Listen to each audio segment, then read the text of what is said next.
Did the US Air Force just release actual video footage of the NGAD, the Next Generation Air Dominance concept that will be produced? So, a few days ago, as the time of this video being released, Air Force Recruiting released a video that we're going to watch together. And I'm going to talk to you about why this is more likely the actual NGAD that we're going to see instead of the photos that we originally saw when the concept of the plane was released in the Oval Office. And I'm going to talk to you about why the one that I've seen recently in this video is likely more capable and, in my opinion, should be the one that's chosen. We'll find out here soon. But let's check out that video from Air Force Recruiting and we'll highlight the specific ability and capabilities of what I see in this NJAD demonstrator and why this NJAD demonstrator to me is the Mega Chad. They should name this thing the NJAD Mega Chad F-47. There it is.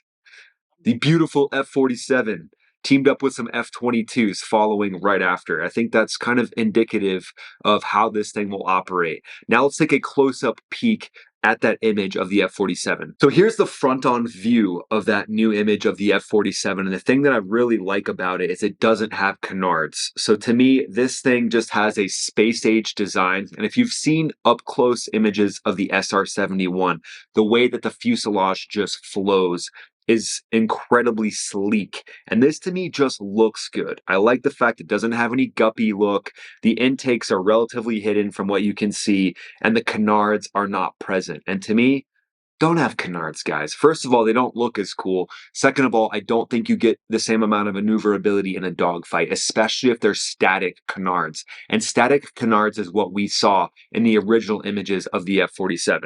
So checking this out, I don't see those static canards. It almost looks like a bit of the body of the F-22. You can see how low it is to the ground, kind of like the F-22. Same type of profile with the landing gear. But I like the smoothness of the fuselage from that front on look. Looks like a very stealthy intake setup, and that's just sweet. Looks like a dual engine configuration, which makes a lot of sense.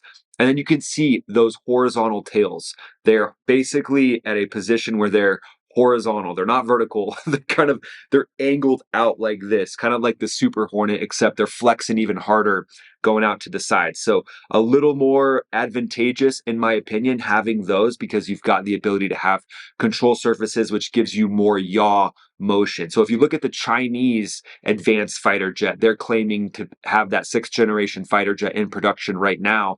There's no tail. There's no vertical / horizontal tail on that thing. So in my opinion, you don't get that yaw motion. And to me, as an aviator, you want to have the ability to move your jet, especially your fighter jet, in every single quadrant. And that means pitch, just up and down, roll side to side, and then yaw is this motion here. So in a dogfight, I've used rudders multiple times. In order to slay the adversary, you have to be in a position where you can use that control surface. I mean, imagine up in the top of the tree is what it's called, and you see the enemy below you, and you have to do this slow, cumbersome pitch down to get them. What I would like to do in the F-15E is just throw in a full boot of rudder, point, and then shoot. Now, if you have off-bore sight weapons, which likely this thing will have an even stronger version of the AIM-9X or some type of directed energy weapon. So off-bore sight's going to be huge for this thing, but the fact that you do have some control authority in the yaw regime, it just makes sense to me. And what do I really like to have in a fighter jet or any aircraft is a backup system. So the fact that this thing's so automated, it's going to be a fly-by-wire platform for sure.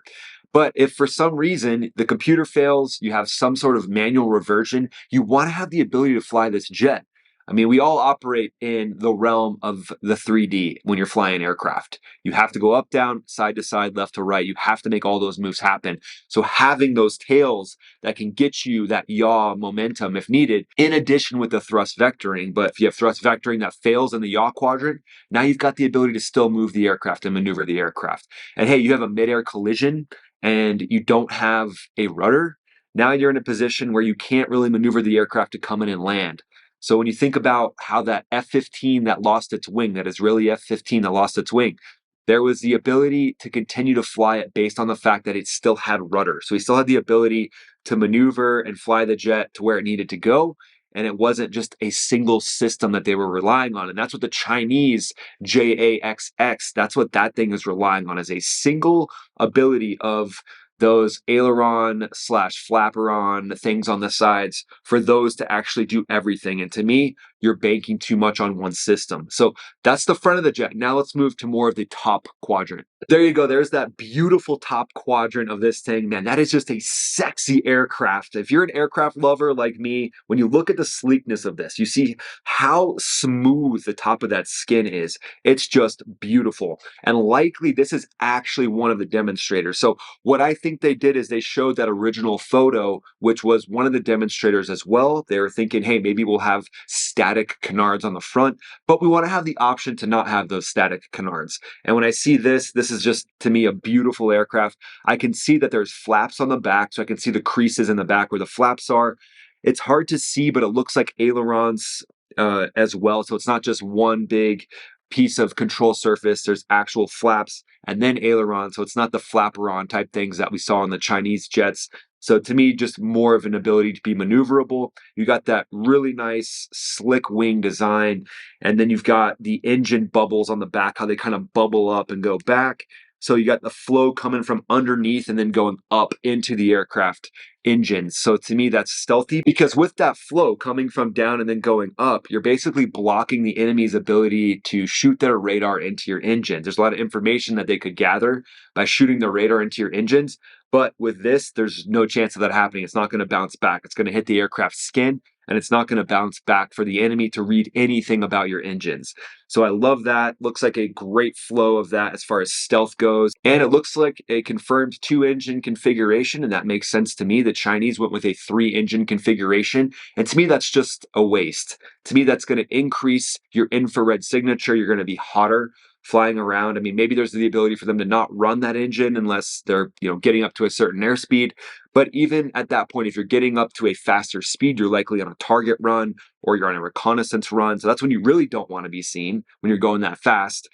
So the fact that they have that third engine, to me, it doesn't help them, it actually hurts them. So I like this dual engine configuration. And then in the back, it looks like there's some sort of center line adaptation that is looking backwards. So I don't know what that could be. Rear looking radar, some sort of infrared search and track, or some sort of threat mitigation system.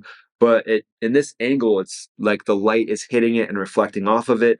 So there's some sort of control surface or addition to the aircraft in the back, which is very interesting, very, very stealthy, I'm sure. And I'm sure we won't see any rearward facing photos of this for a while. Just like with the F-22, we didn't see a lot of rearward facing photos of it either. But I really like the fact of just the way that it looks sexy. It looks sleek. It looks like it's ready for business. It doesn't have a guppy look, doesn't have any of the weird design adaptations that we've seen on some of the demonstrators. This, to me, I hope this is the one that gets produced. I am basically willing to bet that this thing's going to have full 3D thrust vectoring, and it's going to be one of the coolest things we've ever seen. Looks like a single cockpit configuration that could be adapted to be the dual cockpit. And I think it should be. I think there should be the ability to have a weapon systems operator in this thing, especially if they're controlling multiple drones. But looking at this, it does look like there's no seam, no canopy bow, which I love. There's no reason for a canopy bow. So I love the fact that they've got that and just how the cockpit blends seamlessly into the fuselage. No bulges coming out. No one wants a bulge. No one wants that awkward bulge. So I'm really excited to see this concept. And again, when I compare it to the Chinese concept, what I like about this one is I think this one's going to eat its lunch. I'll do a full video on that JAXX versus the F-47, and I'll likely use this configuration when I do that. Thanks so much for watching, guys. Hey, it turns out that only 12% of you, actually a little less than 12%, are subscribed to the channel. So if we could get, let's say, 50% of you to subscribe with the millions of views on this channel, we'd have well over 1 million views within a couple months. And it would just help me grow this channel exponentially. And I could literally do videos like this for you every single day. Thanks so much for watching, guys. We'll see you in the next video. Most of all, have a great day.